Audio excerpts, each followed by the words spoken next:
اعوذ باللہ من الشیطان الرجیم، بسم اللہ الرحمن الرحیم۔ گہوارے میں کلام، پنگھوڑے میں کلام۔ قال انی عبد اللہ اتانی الکتاب وجعلنی نبیا۔ قرآن نے بتایا، عیسیٰ علیہ السلام نے کہا، میں اللہ کا بندہ ہوں، اس نے مجھے کتاب عطا کی اور مجھے نبی بنایا۔ یہ کلام انہوں نے اس وقت کیا کہ جب لوگ ان کی والدہ پر تہمت لگا رہے تھے۔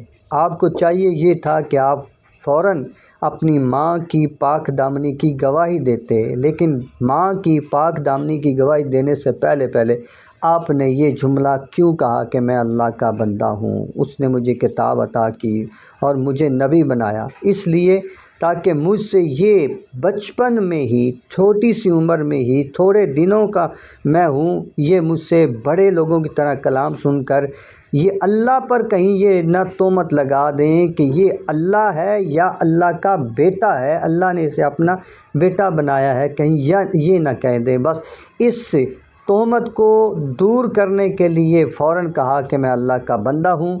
جیسے ہی اللہ پر لگائی جانے والی تہمت کو دور کیا، ساتھ ہی ان کی ماں کی تہمت بھی دور ہو گئی۔ اللہ تعالیٰ حضرت عیسیٰ علیہ السلام کے درجات بلند فرمائے۔